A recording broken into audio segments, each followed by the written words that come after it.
Merlin மன்ரோவோட கெரியர்லேயே அவங்களோட நடிப்புக்கான சிறந்த அங்கீகாரத்தை வாங்கி கொடுத்து இன்னைக்கு வரைக்கும் தலை சிறந்த காமெடி படங்களில் ஒன்றா இருக்கிற சம்திங் லைக் இட் ஹாட் அப்படின்ற படத்தில் நடிக்கிறப்போ மெர்லின் மன்ரோ மிகப்பெரிய மன அழுத்தத்தில் இருந்தாங்கன்னு உங்களுக்கு தெரியுமா? இந்த மாதிரி இன்ட்ரெஸ்டிங்கான ஷார்ட்ஸ் பார்க்க சினிமா பவன் சேனலை சப்ஸ்கிரைப் பண்ணுங்கள்.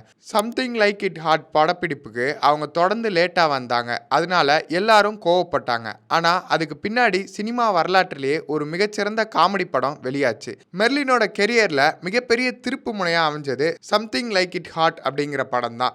இது இன்னைக்கு வரைக்கும் சிறந்த காமெடி படமாக கொண்டாடப்படுது. இந்த படத்தில் அவங்க நடிப்பு திறமைக்கு உலகம் முழுக்க பாராட்டுகளும் அங்கீகாரங்களும் கிடைச்சிது. ஆனால் இந்த படத்தோட ஷூட்டிங் அப்போ அவங்க தனிப்பட்ட வாழ்க்கை ரொம்பவே மோசமாச்சு.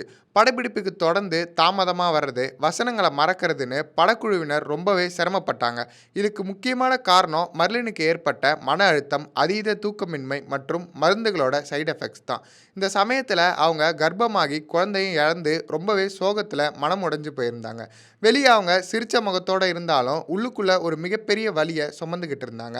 சிரிப்பால் உலகையே கவர்ந்த மெர்லின் மன்ரோக்கு இருந்த சோகத்தின் மர்மம் என்ன? அவங்க ஏன் மனநல மருத்துவமனையில் அனுமதிக்கப்பட்டாங்க?